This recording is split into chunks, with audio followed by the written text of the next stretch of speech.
तो आज मैं आपसे शेयर करने वाली हूँ बहुत ही मज़ेदार, सॉफ्ट और ज़ायकेदार मतंजन रेसिपी, जिसे आप देखते ही बनाना चाहेंगे। बिस्मिल्लाहिर्रहमानिर्रहीम, अस्सलाम वालेकुम। खुश रहें, आबाद रहें, जहाँ भी रहें हैप्पी रहें और हेल्दी रहें। तो मैं हूँ राबिया और वेलकम करती हूँ कुक एंड केयर में।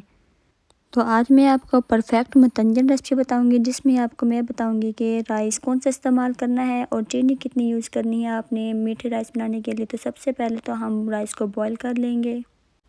मैंने हाफ़ के जी सेला राइस इस्तेमाल किया है। तो मीठे राइस के लिए ये परफेक्ट राइस होते हैं। और इसमें 1 चम्मच मैंने ऑयल डाला है और 1 चम्मच नमक का डाला है। तो इसको अच्छी तरह से हम 15 मिनट के लिए बॉईल कर लेंगे। बिल्कुल सॉफ्ट बॉईल करना है इसको, हमने हाफ़ कुक नहीं करना। और मैंने इसको ओवरनाइट के लिए भिगो के रख दिया था। तो हाफ़ के जी राइस है तो हाफ़ के जी ही इसमें चीनी का इस्तेमाल करूँगी और 4 इलायची हैं और 2 लौंग इस्तेमाल किए हैं। इससे जो राइस हैं वो बहुत ही अच्छी खुशबू के साथ रेडी होंगे इंशाल्लाह। 15 मिनट के बाद राइस को हम चेक कर लेंगे। तो मैंने लो आंच पे इसको कवर करके मैंने इसको पकाया है राइस को। इस तरह से जो राइस हैं वो खिले खिले और सॉफ्ट रेडी होते हैं। राइस को हम निकाल लेंगे और 1 चम्मच ऑयल डालेंगे, हाफ़ के जी इसमें चीनी, 4 इलायची और 2 लौंग और 1 कप दूध। इसको अच्छी तरह से मिक्स करेंगे चीनी और पका लेंगे।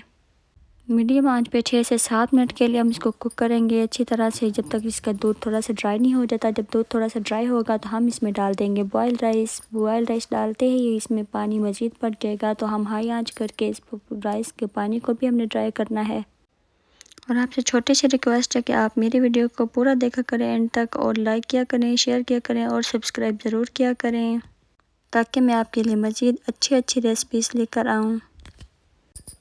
तो पानी हमने इसको हाई आंच पे अच्छी तरह से ड्राई करना है। जब पानी इसमें बिल्कुल ड्राई हो जाएगा तो हम इसमें कलर वाले राइस डाल देंगे। तो राइस मैंने 2-2 चम्मच निकाल लिए थे और इसमें कलर डाल के राइस को ना इस तरह मैंने कटोरियों में रख लिया था। और इसके ऊपर अब हम इसमें रख देंगे। तो मिक्स हम नहीं करेंगे और यहाँ पे हम आंच बिल्कुल लो रखेंगे। और अपनी ही मर्ज़ी के कोई भी ड्राई फ्रूट आप ले सकते हैं। तो मैं किशमिश, बादाम, काजू और खजूर इसके ऊपर फैला दूँगी। और दम लगाने का भी एक बहुत ही बेस्ट तरीका है कि आप ढक्कन को रुमाल से अच्छी तरीके से कवर कर दें और उसके बाद उसको उसके ऊपर रख दें। इससे जो आपकी हीट है चावलों की वो बाहर नहीं आएगी और राइस बहुत ही सॉफ्ट बनकर तैयार होंगे इंशाल्लाह। और इस तरीके से ये देखें जैसे मैं कर रही हूँ। तो आप रुमाल से कवर करके दम लगा के देखें, इंशाल्लाह आपके राइस बिल्कुल सॉफ्ट बनेंगे। ये देख सकते हैं राइस बिल्कुल खिले खिले हैं। तो दम जब आपने खोलना है तो आपने 5 से 6 मिनट के लिए इसको बिल्कुल खुला छोड़ देना है। उसके बाद आपने मिक्स करना है। इससे जो कलर हैं वो बिल्कुल नहीं फैलेंगे। और देख सकते हैं बिल्कुल फ्रेश कलर और एक एक दाना लहदा और सॉफ्ट बना है। तो जो लोग मीठे की शौकीन हैं तो वो मेरे तरीके से इस मतंजन की रेसिपी ज़रूर ट्राई करें और कमेंट में बताना है कि आपके राइस कैसे बने हैं। और अपना बहुत सारा ख्याल रखें, राबिया को दुआ में याद रखें और मुझे दे दी इजाज़त। मिलते हैं नेक्स्ट वीडियो में मज़ेदार रेसिपी के साथ। अल्लाह हाफिज़।